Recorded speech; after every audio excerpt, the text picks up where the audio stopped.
భద్రాచల రామయ్య కళ్యాణ ముత్యాల తలంబ్రాలను మంగళవారం నాడు సిద్దిపేట జిల్లా కొండపాక మండలం కుకునూరుపల్లిలోని నూతన వారాహ అమ్మవారి దేవాలయంలో సంస్థ వ్యవస్థాపక అధ్యక్షులు భక్తిరత్న జాతీయ అవార్డు గ్రహీత రామకోటి రామరాజు భక్తులచే భజన చేయించి తలంబ్రాల పవిత్రతను వాటి విశిష్టత తెలియజేసి అందజేశారు.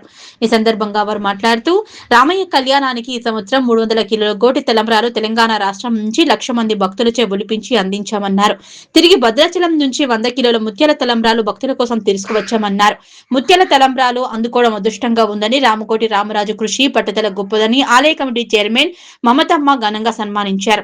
ఈ కార్యక్రమంలో ఆలయ డైరెక్టర్ రామప్ప, కాసం నవీన్, పి అమరేందర్, గంగిశెట్టి శ్రీనివాస్, కాపర్తి శ్రీనివాస్, గంగిశెట్టి బాలయ్య భక్తులు పాల్గొన్నారు. శ్రీరామ జయ రామ జయ జయ రామ శ్రీరామ జయ రామ జయ జయ రామ శ్రీరామ జయ రామ జయ జయ రామ శ్రీరామ జయ రామ జయ జయ రామ శ్రీరామ జయ రామ జయ జయ రామ శ్రీరామ జయ రామ జయ జయ రామ శ్రీరామ జయ రామ జయ జయ రామ శ్రీరామ జయ రామ జయ జయ రామ శ్రీరామ జయ రామ జయ జయ రామ శ్రీరామ